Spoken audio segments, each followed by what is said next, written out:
College foundation দিয়েছেন college শুরু করেছিলেন আজকের বিএনপির ভারপ্রাপ্ত চেয়ারম্যান তারেক রহমান। তবে এটা 2002 সালের 28শে জুন 2002 সালের 28শে জুন 23 বছর 23 বছর আগে তারেক রহমান এই কলেজ শুরু করেছিলেন নিজে এসে, ঠিক না? তারেক রহমান শুরু করেছিলেন, নিজে আসছিলেন। এই জন্য ফাউন্ডেশন আছে একটা লেখা আছে ওনার নাম, দেখছো? উনি নিজের ফলক উন্মোচন করেছেন। তারপরে প্রথম শুরু হলো ওই টিন শেড দিয়ে শুরু করলাম আমরা।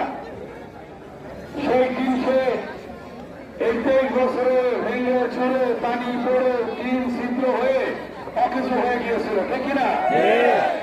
এই 23 বছরে 23 মিনিটের জন্য কেউ খবর রাখে না।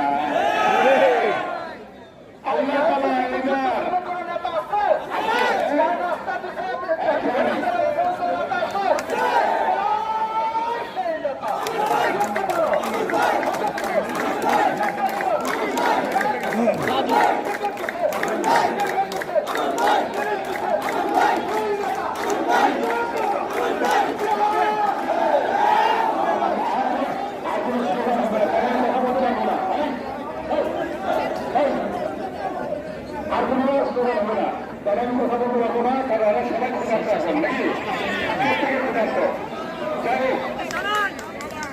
এই 23 বছরে 23 মিনিটের জন্য খবর নেই রহমান কলেজের। এর মধ্যে ডিগ্রি কলেজ রয়েছে, এর মধ্যে ঢাকা জেলার মধ্যে প্রথম স্থান অধিকার করেছে ডিগ্রি কলেজ, তাই না? প্রথম কয়েকবার ভালো রেজাল্ট করেছে। আমাদের শ্রদ্ধ প্রিন্সিপাল সাহেব, এই যে প্রাক্তন প্রিন্সিপাল, বর্তমান প্রিন্সিপাল এবং অন্যান্য শ্রদ্ধ অধ্যাপক অধ্যাপিকা বৃন্দের ঐকান্তিক প্রচেষ্টায় ঢাকা জেলার মধ্যে সবচেয়ে ভালো রেজাল্ট করছে শহীদ প্রেসিডেন্ট জিয়াউর রহমান ডিগ্রি কলেজের ছাত্রছাত্রীরা। এই কলেজ 23 বছর আগে তারেক রহমান শুরু করেছিলেন।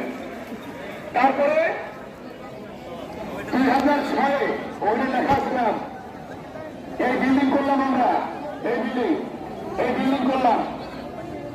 এই বিল্ডিং করার পরে